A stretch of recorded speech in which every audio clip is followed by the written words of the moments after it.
네, 우리 함께 먼저 이제 말씀 보고 또 설교하도록 하겠습니다. 우리 마태복음 28장 18절에서 20절 말씀, 우리 다들 너무나 잘 아는 말씀이니까 우리 한 목소리로 같이 읽도록 하겠습니다. 시작. 예수께서 나와 말씀하여 이르시되 하늘과 땅의 모든 권세를 내게 주셨으니 그러므로 너희는 가서 모든 민족을 제자로 삼아 아버지와 아들과 성령의 이름으로 세례를 베풀고 내가 너에게 분부한 모든 것을 가르쳐 지키게 하라. 볼지어다 내가 세상 끝날까지 너희와 항상 함께 있으리라 하시리라. 아멘. 네. 수련회 간증해 주신 우리 모든 분들 참 감사드립니다. 수련회 후에도 이제 피드백으로 폼으로 해서 몇 분 이렇게 내용들을 봤는데 대부분 뭐 은혜 받은 부분들에 대해서 나누 주셨고 아쉬운 부분에 대해서도 조금 피드백해 주신 분들이 조금 있습니다. 그 분들의 내용들은 조금 취합해서 여름 수련회 때는 그런 부분들이 없도록 조금 더 적용하도록 노력하도록 하겠습니다.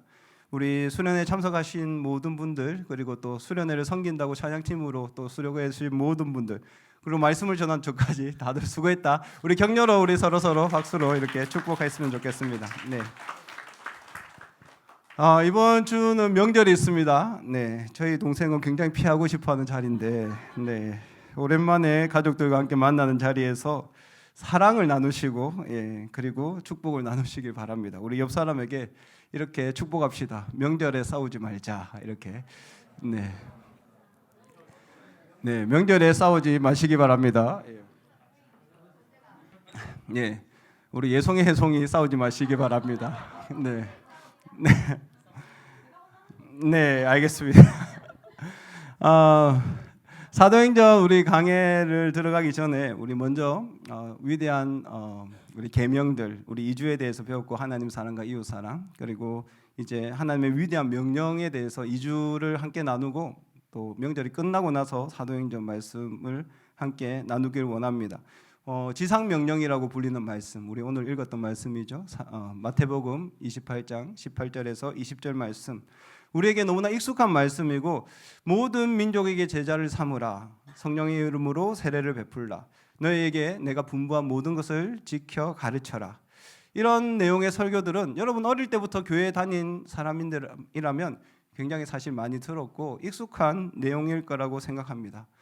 위대한 이 명령에 대해서 오늘 간단하게 말씀 이렇게 나눌 테니까 우리 경철 형제 간단하게 할 테니까 핵심을 여기 항상 끝나고서 무슨 말 했는데요? 이렇게 내가 질문해서 조금 당황스러운데 오늘은 세 가지니까 나중에 그렇게 나누시기 바랍니다. 알겠죠? 먼저 모든 민족에게 나가서 예수님의 제자를 삼는 것은 예수님의 부탁도 아니고 예수님의 권유도 아니고 예수님의 명령이다. 뭐라고? 예수님의 명령이다. 명령이라는 사실을 기억해야 합니다.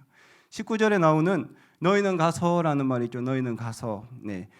포류된 테스라는 이 말인데 원어적으로 명령의 의미를 가지고 있는 그런 단어입니다. 모든 족속으로 가서 제자를 삼는 것은 내 마음대로 선택할 수 있는 문제가 아니고 예수님을 믿는 사람이라면 누구나 해야만 하는 일이 바로 사람을 구원하는 것, 제자를 삼는 것이라는 사실입니다. 저는 예찬아 목사님 군대를 안 갔어요. 군대 면제입니다. 제가 남자분들께 죄송합니다. 제가 몸이 조금 안 좋아서 군대를 가지 않았습니다. 단점은 군대 안 가서 장점도 있지만 단점은 저는 명령의 중요함을 좀 잘 몰라요. 군대를 안 가서 이 명령이 이게 그렇게 중요한가를 사실은 잘 알지 못합니다. 누가 저에게 명령하면 사실 굉장히 개인적으로는 기분이 나빠요. 누가 뭘 해? 이러면 속에서 그냥 반감이 팍 일어납니다. 왜? 그렇지만 명령이라는 것은 내가 좋아서 따르는 것이 아니죠. 나의 어떤 상황과 나의 처지에 따라서 그것을 수긍하고 따르는 것은 명령이 아닙니다. 명령은 그 말을 듣고 복종해야 되는 것이죠. 그것이 바로 명령이기 때문이죠. 군대에서 이루어지는 모든 활동은 명령으로 이루어진다라고 합니다. 그렇죠? 주차 맞지? 먹는 것도 명령. 모르나? 맞다. 니 고객이지. 미안하다. 여기 봤는데 니밖에 안 보여갖고 내가 순간적으로 그렇다고 하더라. 군대에서는 명령으로 움직인대. 예, 전진하는 것도 명령, 쉬는 것도 명령, 먹는 것도 명령. 예, 현수 형제 맞죠? 예, 맞습니까? 예, 공익 아니시죠? 예, 예? 다행이군요. 예. 설교를 준비하는데 이런 예화를 읽었습니다. 어느 전쟁터 이야기인데 전쟁이 끝나고 지휘관이 그날 전투 상황을 복귀하면서 이런 이야기를 했습니다. 오늘 전투에서 어떤 군인이 가장 탁월한 군인이었는지 말씀해 보십시오. 그러니까 장교들이 이런저런 이야기를 합니다. 가장 치열하고 용맹하게 싸웠던 병사들이 가장 훌륭한 군사였습니다. 싸우다가 전사한 그 군인이 가장 훌륭한 전사였습니다. 그러자 지휘관이 이런 이야기를 합니다. 모두 다 틀렸습니다. 오늘 전장에서 가장 탁월한 군인은 적을 죽이려고 칼을 들었던 그 순간에 태강나팔 소리를 듣고 적을 치지 않고 그대로 퇴각한 그 군인이 가장 훌륭한 군인입니다. 공감 안 가시죠? 저도 이거 공감이 안 가더라고. 이 예화에서 강조하는 것은 명령에 즉각적으로 반응하며 복종하는 군인이 훌륭하다라는 거예요. 물론 군사의 입장으로 볼 때는 눈앞에 있는 적을 죽이는 것이 지혜로운 방법이죠. 하지만 지휘관의 입장에서는 그 순간의 명령에 반응하고 복종했던 군인이 훌륭하다라는 그런 이야기겠죠. 여러분, 전 세계에서 이스라엘 지도는 사실 잘 보이지도 않습니다. 그죠? 이스라엘 지도는 눈에 잘 들어오지 않습니다. 그 작은 땅에서 예수님은 단 3년 동안 사역을 하셨습니다. 그곳에서 전해진 복음이 2000년 동안 사라지지 않고 전 세계로 전파되었습니다. 그것은 자신을 생각하지 않고 예수님의 말씀에 반응해서 복종했던 수많은 사람들 때문입니다. 초대교회 사도들은 모두 다 순교를 당했지만 예수님의 말씀에 반응하고 땅끝까지 이르러 예수님의 증인이 되었습니다. 그 복음은 로마로, 유럽으로, 그리고 중국으로 다양한 세계 각지로 전해지고 결국 한국 땅까지 전해졌습니다. 여러분, 우리가 지금 예수님을 믿고 있다라는 것은 우리 윗세대, 여러분 부모님 세대, 아니면 여러분의 조부 세대들 중에 누군가가 예수님의 명령에 복종했던 그 사람으로 인해서 예수 그리스도를 전해 들었기 때문에 오늘 우리가 예수님을 믿고 복음을 받아들이고 예수 믿는 생활을 하고 있다라는 사실입니다. 여러분, 전도하는 것, 복음을 전하는 것, 예수님의 명령이라는 사실을 모르는 사람은 아무도 없습니다. 오랜 시간 교회를 다녔던 사람이라면 마음에 부담이 있죠. 전도해야 되는데 그것이 예수님의 명령인데, 그런데 참 많은 그리스도인들은 전도를 하지 않고 살아갑니다. 그것이 예수님의 명령임을 알고 있지만 반응하지 않고 복종하지 않습니다. 그리고 다양한 이유를 찾기 시작합니다. 제가 전에 이야기했듯이 저는 고등학교 2학년 때 예수 그리스도를 믿었습니다. 그때 강렬하게 예수님을 믿고 이렇게 살 수 없다. 예수님의 명령을 순종해야지 하면서 지하철에서 전도를 하자. 제가 그때 신평에 살았거든요. 신평에. 예. 신평이 그때 1호선 마지막이잖아요. 지금 다대포까지 갔지만 제가 그때 신평에 살았는데 그래. 지하철 신평에서 지하철 1호선 쭉 타고 가면서 그래 전도하는 거야. 지하철에서. 그래서 지하철을 탔습니다. 고등학교 2학년짜리가 지하철 딱 탔죠. 딱 전도를 하려고 하는데 종점이니까 사람이 없잖아요. 이렇게 사람이 없구나. 조금 기다리자. 예, 이렇게 해서 대신동까지 갔습니다. 대신동까지 가니까 사람이 어느 정도 차더라고요. 이렇게 이제 전도해야겠다 마음을 먹고 하는데 무서운 거야. 너무 이렇게 말하는 게 앞에 서서 사람들 앞에 예수님 믿으십시오 이렇게 외치는 거 너 안 해봤잖아. 해보면 이거 못합니다. 굉장히 눈치 많이 보여. 그래서 마음에 콩닥콩닥한 상태에서 일어나려고 하는데 그 지하철에 물건 파는 분 있잖아요. 그분이 딱 타시는 거야. 그래서 제가 속으로 할렐루야 하고 또 자리에 딱 앉았죠. 그래, 저분 내리면 내가 복음을 전하겠다 하고 조금만 더 가니까 중앙동 지나고 나서 내가 그래 이제 복음을 전하자 하는데 도저히 입이 안 떨어져요. 도저히. 그러면서 계속 그래 다음 코스 하다가 부산대까지 갔습니다. 그 부산대까지 가다가 돌아오면서 그래 괜히 피곤한 사람들 시끄럽게 해서 방해할 필요 없어. 예, 그렇게 합리화하고 다시 집으로 돌아와서 26년 동안 한 번도 지하철에서 전도한 적이 없습니다. 예, 여러분 우리는 전도하라. 사람들에게 복음을 전해라.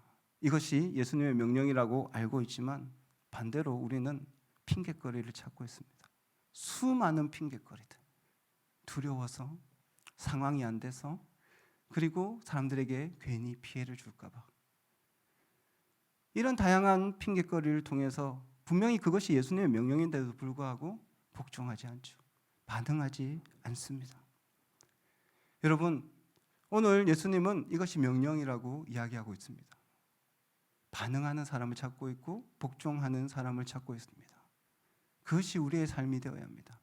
우리 하나을 청년부 한 명 한 명이 예수님의 말씀에 반응하고 복종하는 그런 삶을 살기를 축복합니다. 네, 두 번째로 예수님의 명령은 방향성이 있다는 방향성. 뭐가 있다고? 방향성. 예. 명령 방향성. 오케이? 명령 방향성. 예. 자, 오늘 말씀 19절. 예, 한번 볼까요? 자, 같이 읽어 봅시다. 시작. 그러므로 너희는 가서 모든 민족을 제자로 삼아 아버지와 아들과 성령의 이름으로 세례를 베풀고 여기서 너희는 가서 모든 민족으로라는 말씀이 있죠. 우리는 어디론가 가야 합니다. 모든 민족에게 가야 되죠. 이 말씀과 병행 구절이 바로 사도행전 1장 8절 우리가 너무나 잘 아는 말씀입니다. 우리 1장 8절 같이 한번 읽어봅시다. 시작. 오직 성령이 너에게 임하시면 너희가 권능을 받고 예루살렘과 온 유대와 사마리아와 땅끝까지 이르러 내 증인이 되리라 하시니라. 아멘. 사도행전은 땅끝까지 가야 된다. 마태복음에는 모든 족속에게 가야 된다. 크게 다른 말이 아닙니다. 우리가 예수님을 믿고 그분의 권세와 권능을 경험한다라면 우리는 교회로 들어와서 신앙생활을 해야 되는 것이 아니라 세상으로 나가서 우리의 방향이 세상으로 나가는 방향을 설정해서 그곳에서 예루살렘을 넘어야 되고 사마리아를 넘어야 되고 땅끝까지 이르러 복음을 전해야 한다라는 겁니다. 그곳에까지 가서 내 제자를 삼아야 된다라고 성경은 우리에게 설명하고 있습니다. 그렇다면 이런 질문을 할 수 있습니다. 성경이 말하는 모든 민족, 성경이 말하는 땅끝은 어디입니까? 여러분 인터콥이라는 선교 단체 아십니까? 네, 인터콥에서 백투 예루살렘이라는 이제 어떤 비전 가치를 두고 예전에 복음은 예루살렘에서 시작해서 지구가 한 바퀴 삥 돌면 결국 예루살렘에 도착하면 예수님이 오실 거야. 예, 이런 비전으로 많은 교회들도 그리고 많은 신학자들도 그런 어떤 비전에 동참했고 그리고 뭐 인터콥이 만든 그런 비전은 아니라서 그런 운동들이 있어요. 백투 예루살렘 무브먼트라고 해서 그런 운동에 많은 사람들이 동참해서 결국 예루살렘으로 가야 된다라고 주장했습니다. 땅끝은 결국 예루살렘이다. 하지만 복음은 서진한 것만 아니고 동진도 했죠. 중국으로 복음은 전해졌고 그리고 아프리카로도 복음을 전해졌고 그 방향성은 다양합니다. 마지막에 결코 예루살렘인 될 수 없습니다. 그렇다면 성경이 말하는 땅끝은 어디일까? 지리적으로 나와 가장 먼 나라가 될 수도 있고 반대로 지리적으로 나와 가장 가까운 곳도 될 수 있습니다. 전에 저도 청년 때 이제 몽골에 단기 선교 갔을 때가 있었는데 그때 한 여자 싱글 선교사님이 강의를 하시면서 이런 말씀을 하셨습니다. 성경이 말하는 땅끝은 자신의 삶의 현장이다. 성경이 말하는 땅끝은 자신의 삶의 현장이다. 저는 선교사로 사역하면서 그 선교사님 말씀이 굉장히 마음에 더 많이 와닿았습니다. 왜냐하면 사실 탄자니아라는 곳은 멀잖아요, 그죠? 탄자니아라는 곳은 멀죠. 그곳에서 또 도시에서 차를 타고 몇 시간을 더 들어가면 물도 없고 전기도 없는 그런 지역들이 나옵니다.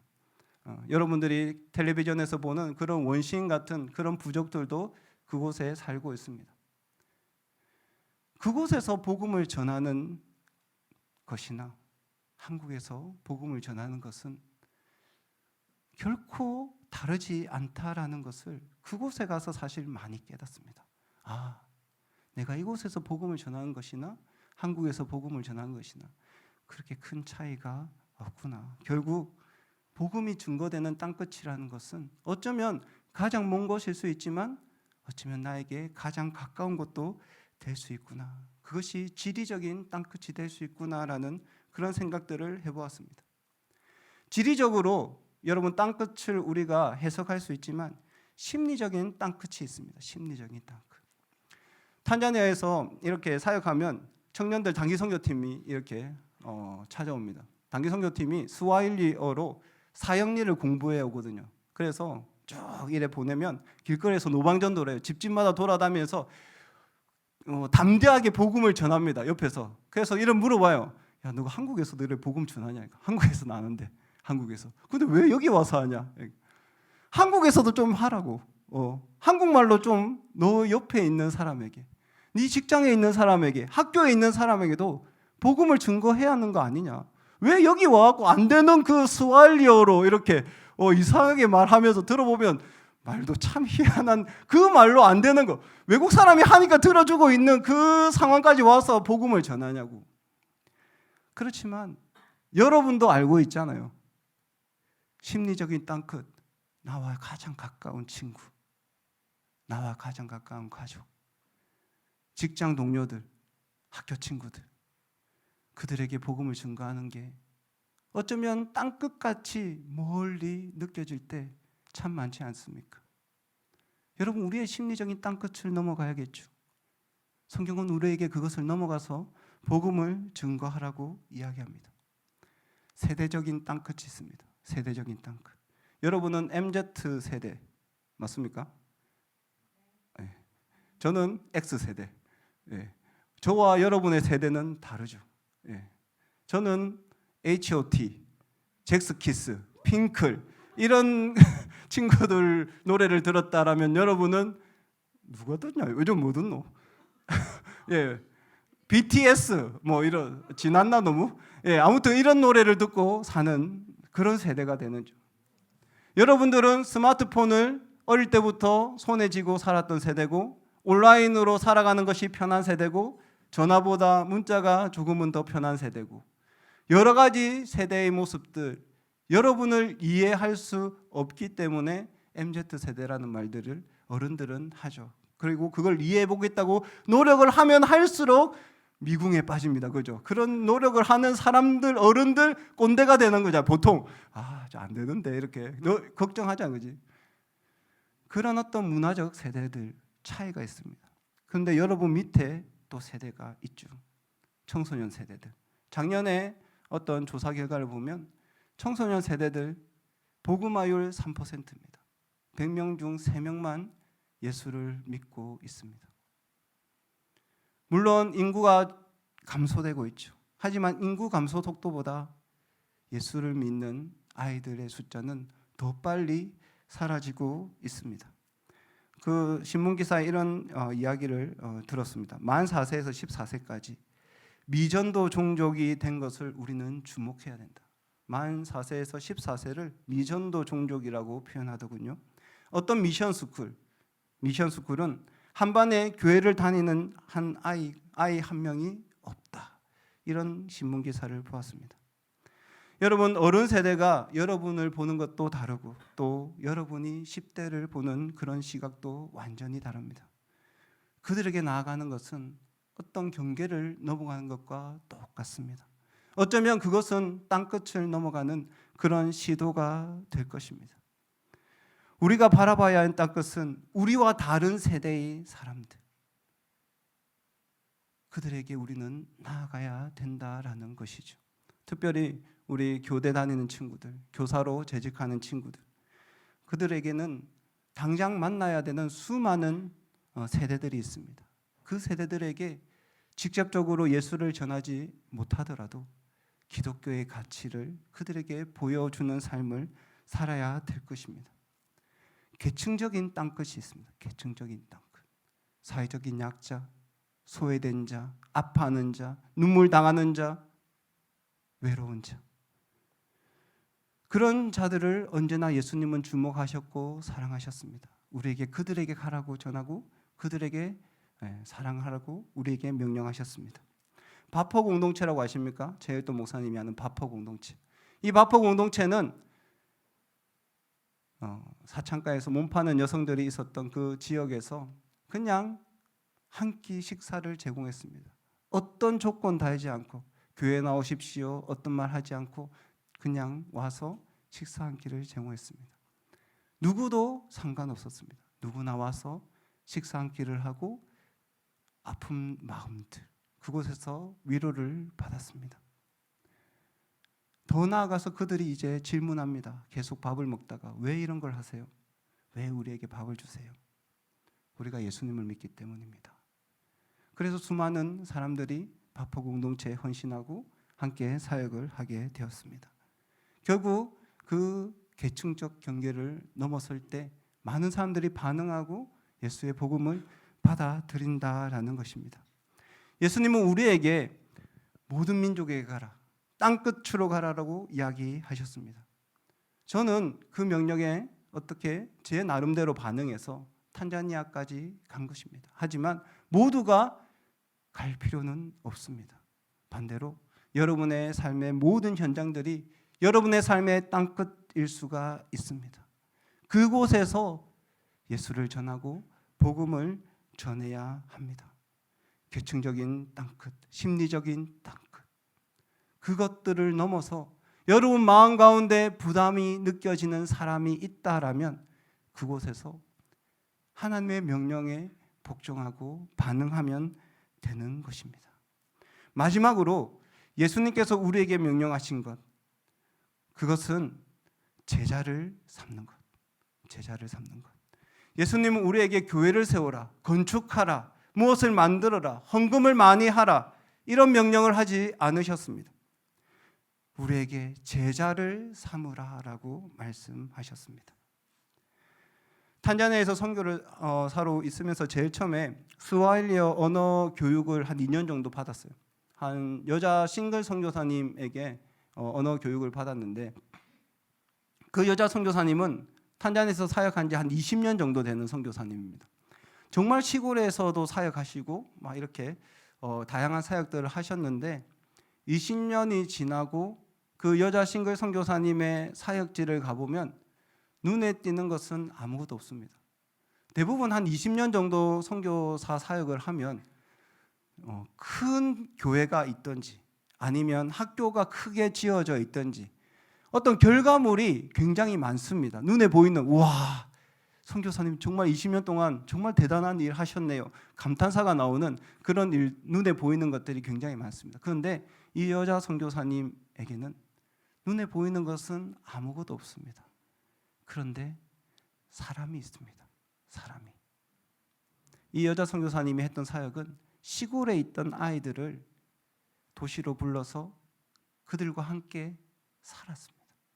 그들에게 밥을 먹이고 학교를 보내고 또 성경을 가르치고 예배를 드리고 제자 훈련을 시키고, 그래서 수많은 아이들이 선교사님의 제자가 되었습니다.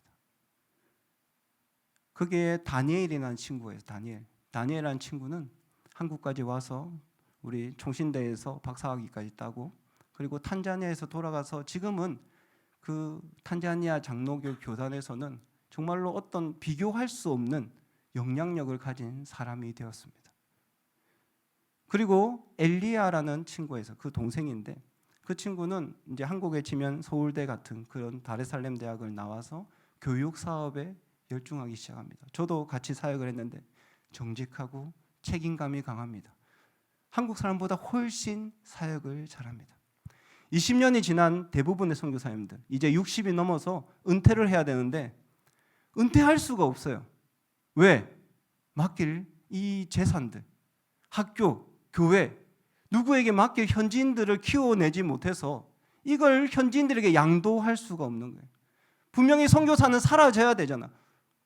선교사는, 한국인들은 사라져야 되고, 탄자니아의 다음 세대들, 선교사에게 배웠던 제자들이 그 모든 사역을 받아야 되는데 그걸 못해요. 다 자신의 재산, 자신의 욕망으로 그것들을 바라보기 때문에. 그렇게 그 선교사님들은 한국에서 또 젊은 선교사님을 부릅니다. 집에 가지 못하고 그곳에 평생 살아야 됩니다. 아니면 큰 학교를 일군 선교사님들은 이제 후원 구조가 단단하거든. 자녀들을 부릅니다. 그리고 세습을 합니다. 지금 사실 아프리카 선교의 문제점은 이런 부분들이 있어요. 그런데 그 여자 선교사님은 자신이 나와도 문제가 없어요. 왜? 지금 그 현지 제자들이 그 여자 선교사님보다 더 많은 일들을 감당하고 있기 때문에 그 여자 선교사님이 없어도 그들이 선교하고 전도하고 교회 짓고 복음 전하고 시골까지 가서 목회자를 세우고 있기 때문에 그래서 많은 어른들의 그 여자 선교사님을 굉장히 사실 부러워합니다. 여러분, 제자 삼는 것 너무나 중요한 일입니다. 우리 눈에 보이는 우리 애강교회 사라질 수밖에 없죠. 왜? 건물이니까. 그렇지만 여러분은 남을 거 아니에요. 여러분은 남아서 이 교회를 굳건하게 지켜갈 것 아닙니까? 여러분이 제자가 된다라면 어디로 가서든지 또 하나의 애강교회를 세워갈 수 있지 않겠습니까? 여러분, 제자를 삼는 것, 사람을 키우는 것, 그것은 어떤 것과도 비교할 수 없습니다. 예수님은 이 땅에서 3년 동안 많은 사람, 모든 사람에게 복음을 선포하지 않았습니다. 12명의 제자, 조금 더 확장하면 120문도, 120명의 제자들을 세우고 그들을 통해서 복음을 전하셨습니다. 제자 세우는 일에 자신의 모든 것을 바쳤습니다. 사람을 세우는 것은 어떤 것과도 비교할 수 없이 너무나 중요한 일입니다. 예수님은 그런 요청을 우리에게 하고 있는 것입니다. 그러면 어떻게 제자를 세울 것인가? 그것은 다음 주에. 네. 자, 올해는 우리가 전도에 사실은 조금 방점을 두고 사역에 초점을 맞추고 있습니다. 특별히 2월 26일 날 우리 교대 전도부터 시작해서 계속 우리 이웃에 있는 그리고 친한 친구들도 초청하는 그런 프로그램들도 만들 텐데요. 여러분들 그 마음 가운데 전도하는 것, 복음 전하는 것이 예수님의 명령이구나. 이것은 내가 타협하고 피해갈 수 있는 것들이 아니구나. 훈세야, 학교 멀리 가더라도 전도해야 되는 거지. 예찬아, 군대 가더라도 그곳이 땅끝이니까 전도해야 된다. 여러분, 이 영혼 살리는 일에 모두 동참하시고 여러분의 땅끝을 넘어 제자를 삼는 우리 하나의 공동체가 되기를 축복합니다.